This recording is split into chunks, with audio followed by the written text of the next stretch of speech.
Hello, everyone. I'm Michael with Shaspirit.com, and welcome to 2017. A Happy New Year. This is a Tarotscope reading for the year 2017. The energies are the same for everybody that we encounter throughout the year, so I'll lay out one 12-month circle of cards, and then I will draw a card individually for each sign and see how that relates to the energies of the year. So, uh, I have two decks of cards here.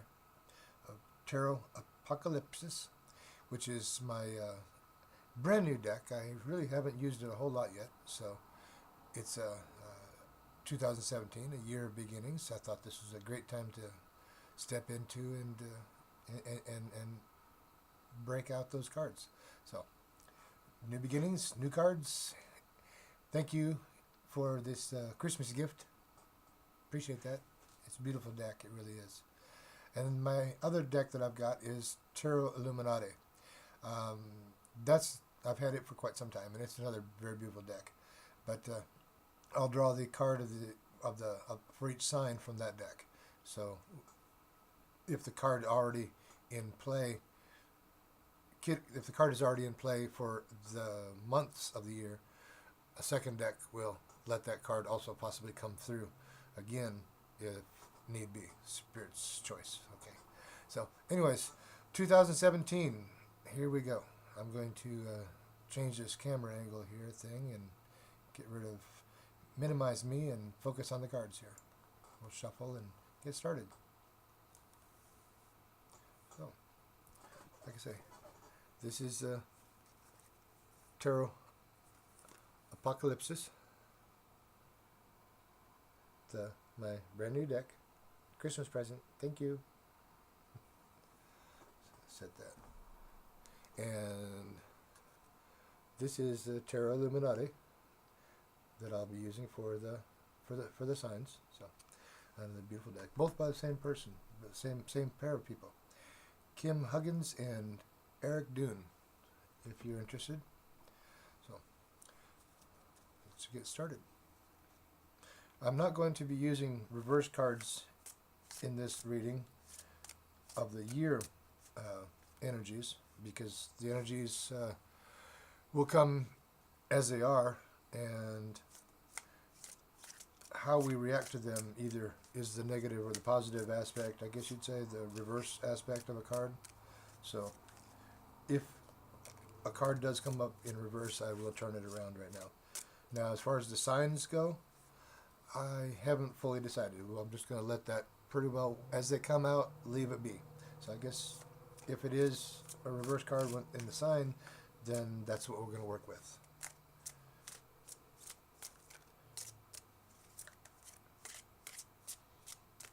So, 2017, a 1 year, new beginnings.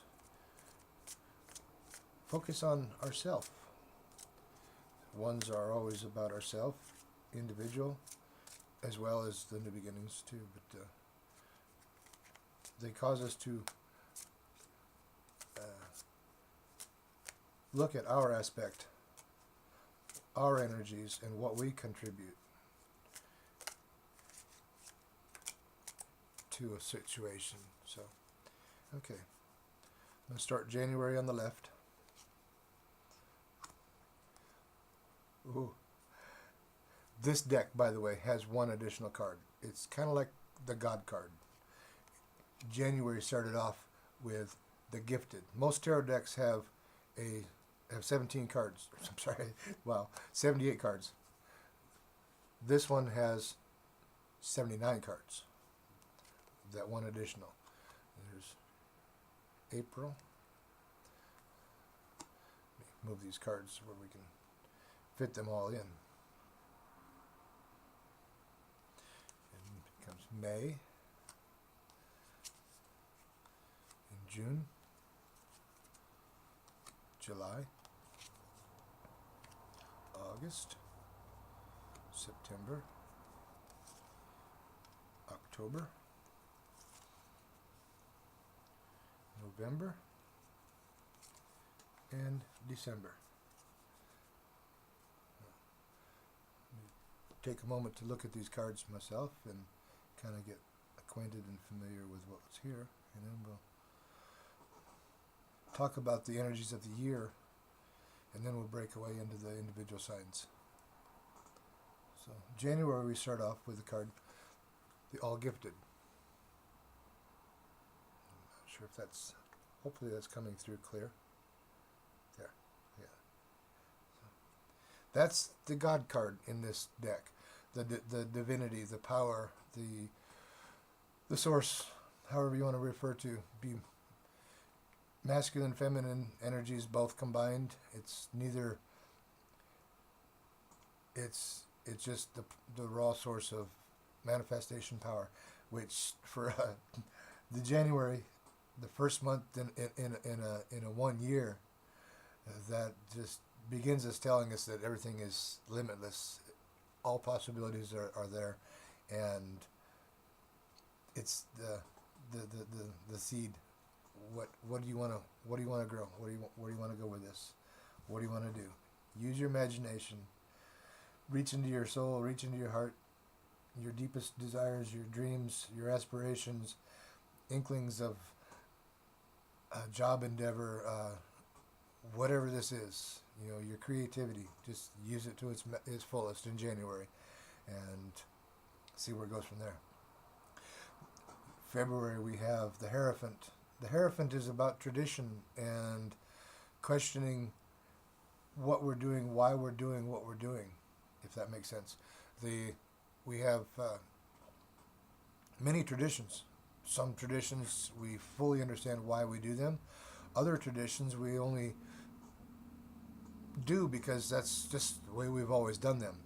The Hierophant card both tells us that we need to remember our traditions, remember why we do things. There is a structure, there are protocols, but at the same time the Hierophant says, why are you doing what you're doing? Does this fit you? There are untold number of religions across the planet.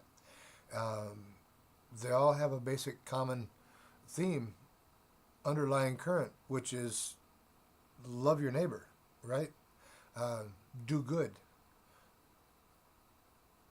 That's explained and practiced and brought about in a great number of ways, but each one of them will talk to and speak to another person, to the individual person, differently than it will speak to the other person.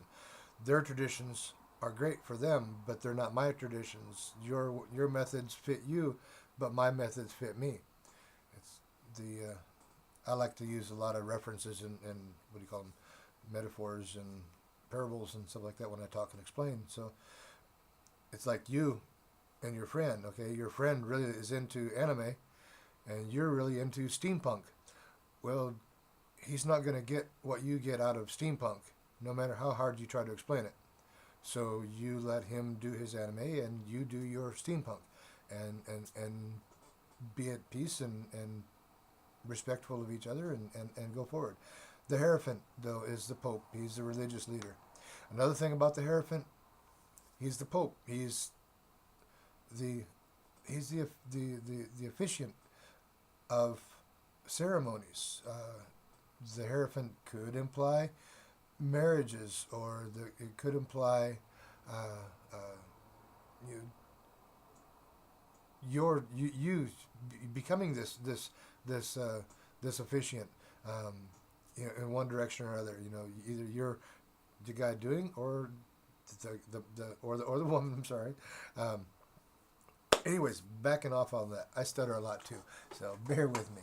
I get a thousand thoughts go through my mind, and they all want to race for the door, but they can only come out one at a time.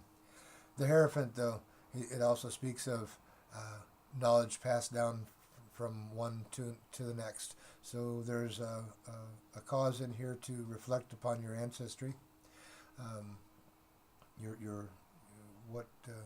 what your culture has given to you, what your parents, your grandparents, your great grandparents, and so on. But speaking your truth as well. It comes from a place of knowing. It's very deep and very honest. That's February. For a short little month, it's a pretty deep card.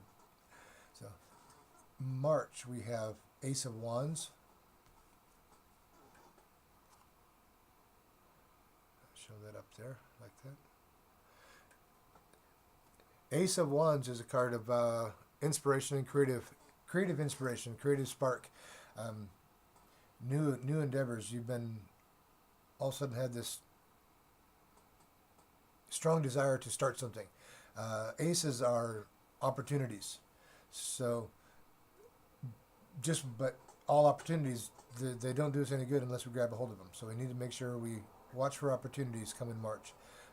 Like I said, more of the creative and the deep burning desire sort of inspiration, the kind that really pulls you and pushes you from deep within. So April we have Six of Cups. Six of Cups is a card talks about remembering the sweetness of life, the good times. Not everything is dark and dismal. It may turn that way for us every now and then. We may be encumbered by just all that life throws at us.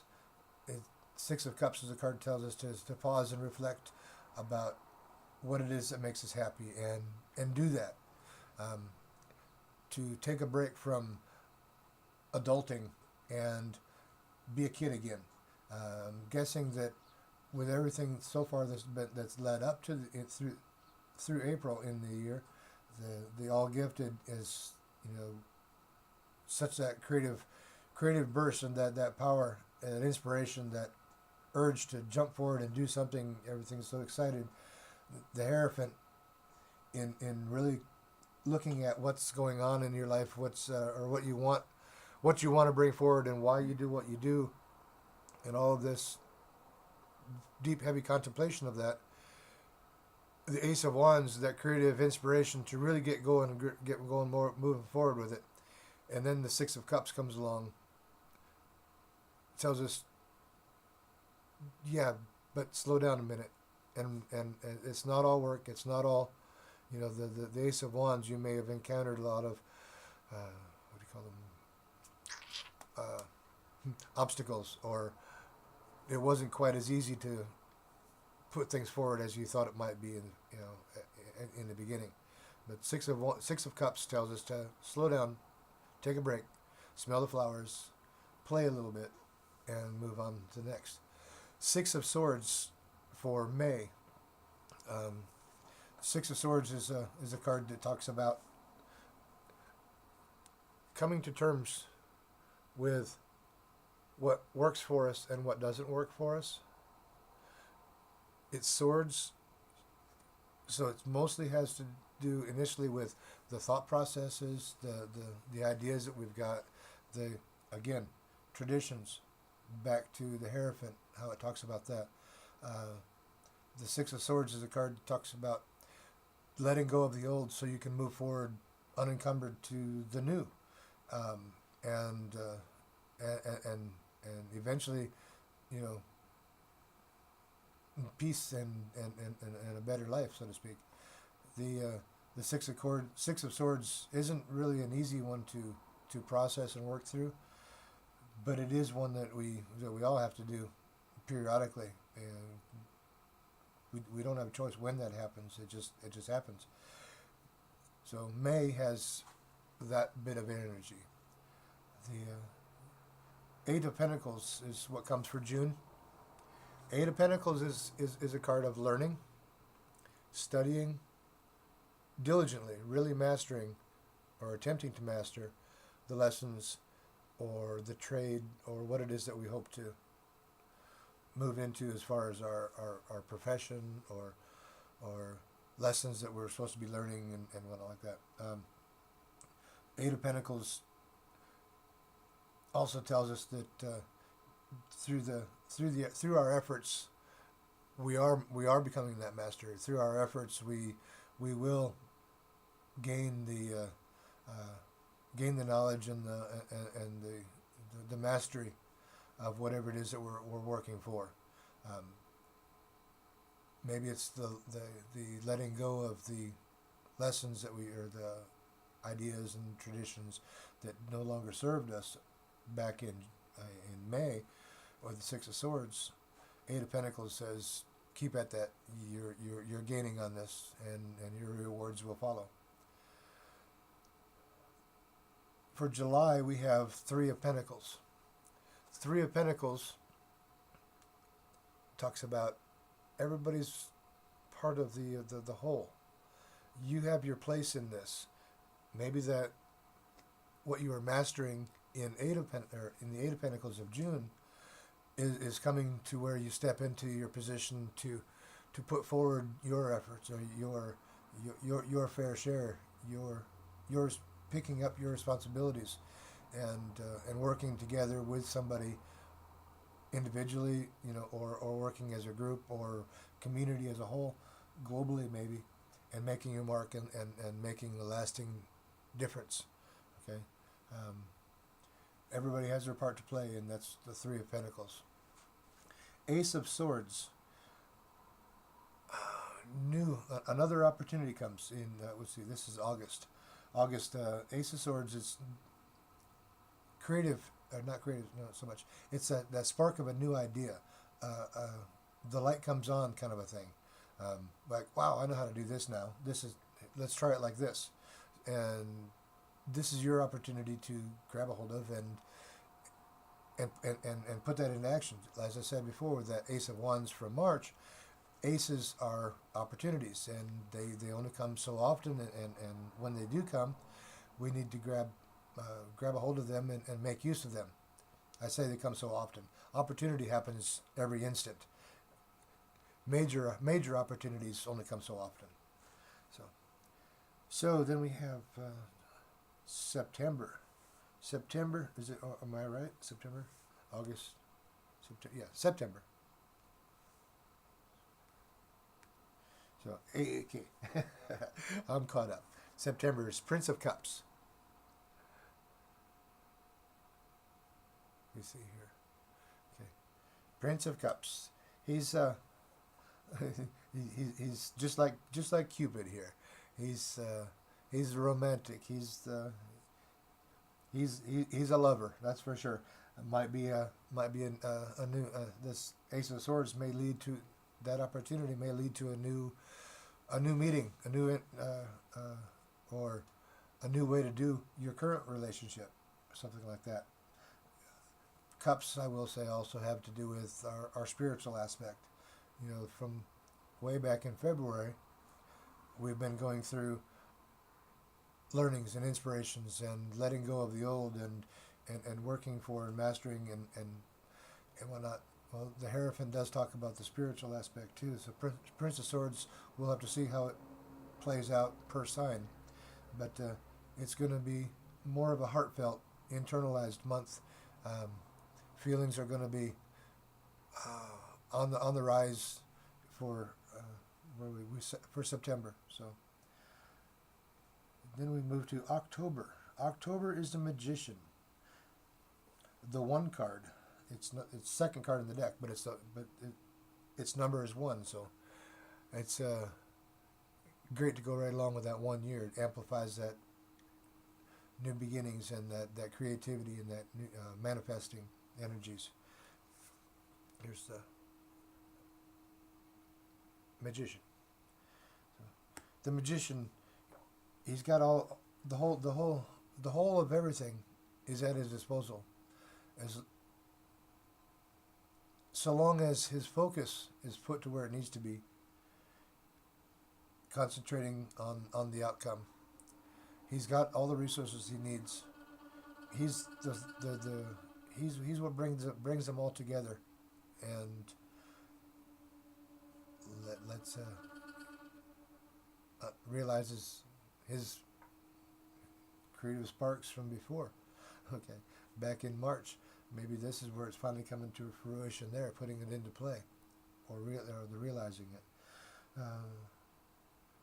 We had the Prince of Cups in September, that romantic, and like I said, the Cupid's arrow that we saw. The Magician works his magic in October, November card we have is Ten of Cups.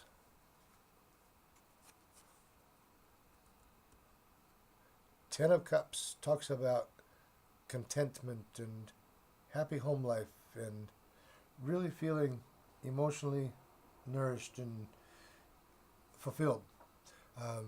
We're pretty well at peace with this, the Ten of Cups. So Magician works his magic from the Prince of Cups, from the new thoughts that he's had and all of the other lessons. Finally, the culmination. You know the word, culmination. I'm not even going to try anymore. Culmination of, there it was, of the lessons of the year. Ten of Cups, being pretty content with the way things are going, whether that be our jobs or our spirituality or our relation, our home life, our friendships, or just simply being at peace with ourselves, because that's where the true contentment really is being at peace in yourself before you can be at peace with anybody or anything else. As long as something else